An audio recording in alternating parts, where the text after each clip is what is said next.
What's up, guys, and welcome to the channel. Well, guys, today in my 98 GT that I paid $800 for, I am going to be installing a aftermarket radio. Now this this car here has the 460 match system. You can see right there, and it's all stock and everything works. It has the original speakers in here and everything. The amplifier works, everything. Even this radio here works. This cassette player works, CD player, all work. Everything works pretty much. And the reason why I'm changing it out is because I want a Bluetooth radio in here. One that has Bluetooth and has an aux cord, so I can be able to listen to music off my phone and things. Where on this one, the only option I have is either through the CD, cassette, or the radio. And I don't really got any cassettes and got very little CDs. And I don't listen to much music off the radio. So I just want to go ahead and just change to an aftermarket one. Now I heard that this 460 system can be kind of like a pain in the butt sometimes to get all your speakers to work and your amplifier and stuff. Because sometimes you will install a aftermarket radio in here and the amplifier don't work sometime, or the speakers and the doors don't work or something, or tweeters. But I was told that this is the wire harness that you need in order to get your speakers and everything to work with your aftermarket radio, to be able to put an aftermarket radio in here and keep the 460 match system. This is the part number for this wire harness. It's the premium sound amplifier integrated system for 86 through 2004 systems. Now I did get this off of Amazon, and it was like about $5 something, I believe, $5 and a few cents. Very cheap for it. So this should be just like a plug and play, where my everything should be color coded. Basically my speaker wires are gonna be hooked up to right here, to the black one here, and I believe all my power wires and stuff is gonna be hooked up to the gray one here. So guys, in order to for me to remove this radio here, I'm gonna have to remove both of these. I'm gonna have to get something that go into here, to these holes here, which what I'm gonna do, see I don't have the original key that pulls this thing out. What I'm gonna do is get a clothes hanger and bend it, cut it, bend it, put one end right here and one end down, put the other end down here. So yeah, so basically the same right here. One end right here and the opposite end over there. Gonna bend it with two of them, and then stick it in there, and should be able to pull all this out. And be the same with my CD player too. Pull it all out.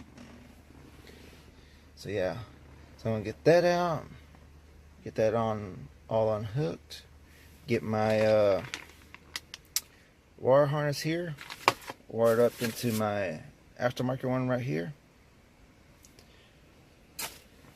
and we'll see if this is gonna work or not. So I'll be back. Alright guys, so got the other radio out, and I got the wire harness here all hooked up and everything. Now you don't have to remove this bracket here like I did, and remove all that. I just remove all of this so I can kind of show y'all how I hook this radio up. So all you will have to remove is just get your regular radio out and your CD player out. And once you get your radio and your CD player out, okay, so you're not gonna need any of the wires off of your CD player. These are the wires that are plugged into the CD player. If I can get my camera to focus. But yeah, these are the wires plugged into your CD player. You're not gonna need none of those. Those are gonna set aside there. You can just push them back there somewhere. The wires you're gonna need So this is off your radio. The radio, the one that's at the top here. All you're gonna need is this plug right here that plugs into this gray connection. And so there's two of these, but only one of these are gonna plug into this right here.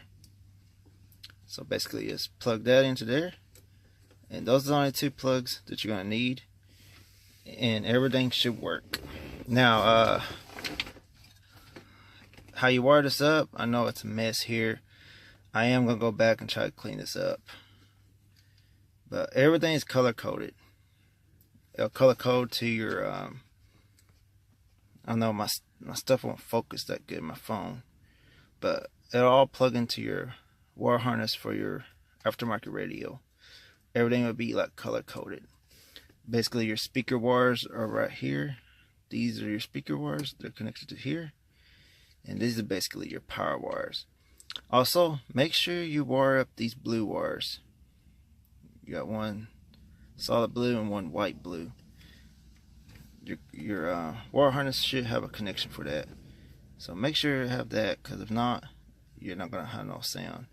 Now the only wire I didn't wire up, because my wire harness didn't have it, is this orange wire here. Get that focus.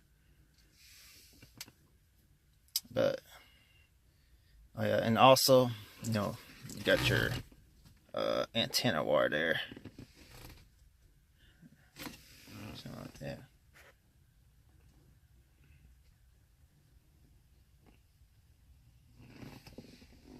So yeah, so I'm gonna play some music and let y'all hear what it sounds like. Alright guys, so I'm gonna get some music playing. Make sure all these speakers and stuff are working. Let's give this a try. Turn this up a little bit.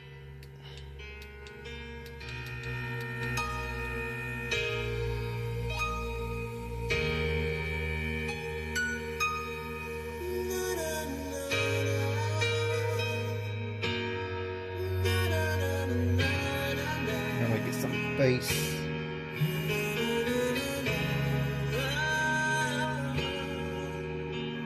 I think some bass coming here in a minute.